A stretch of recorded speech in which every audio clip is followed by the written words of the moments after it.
ஒரு சிறிய விளக்கம். நேற்று தென்மண்டல முதலமைச்சருடைய மாநாடு நடந்தது.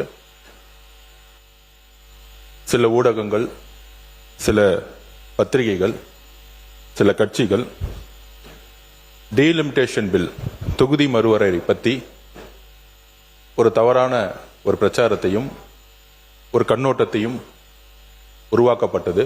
முக்கியமாக பத்திரிகைகளில் மாண்புமிகு முதலமைச்சர் கொண்டு வந்த தொகுதி மறுவரை தீர்மானம் இங்க இருக்கக்கூடிய பெரும்பாலான உறுப்பினர்களுடன் சட்டமன்ற தீர்மானம் நிறைவேற்றப்பட்டது. அனைத்து சட்டமன்ற உறுப்பினர்களுக்கும் அரசின் சார்பாக எங்களுடைய நன்றியை தெரிவித்தோம். அதில் நேரத்தில் பரப்பப்பட்ட போலி பிரச்சாரங்கள் தவறானது. நம்மளுடைய டீலிமிட்டேஷனுடைய கொள்கை, தொகுதி மறுவரையுடைய கொள்கை சட்டமன்றத்தில் தீர்மானத்தில் என்ன நிறைவேற்றமோ அரசும் முதலமைச்சரும் அதில் உறுதியாக இருக்கிறார். ஃபேர் டீலிமிட்டேஷன் தேவையில்லை, ஃப்ரீஸ் டீலிமிட்டேஷன் தான் தேவை. 543 உறுப்பினர்கள் கொண்ட அந்த நம்பரை நம்ம ஃப்ரீ செய்யணும், ஒன்றிய அரசு ஃப்ரீ செய்யணும். அடுத்த 25 வருஷங்களுக்கு ஒரு தனி சட்டம் கொண்டு வந்து உருவாக்கணும். இந்த சட்டமன்றத்தில் நம்ம எடுத்த தீர்மானத்தில் மாண்பு முதலமைச்சரும் சரி, இந்த அரசும் சரி உறுதியாக இருக்கிறதை இந்த அவையில் நாங்கள் பதிவு செய்கிறோம்.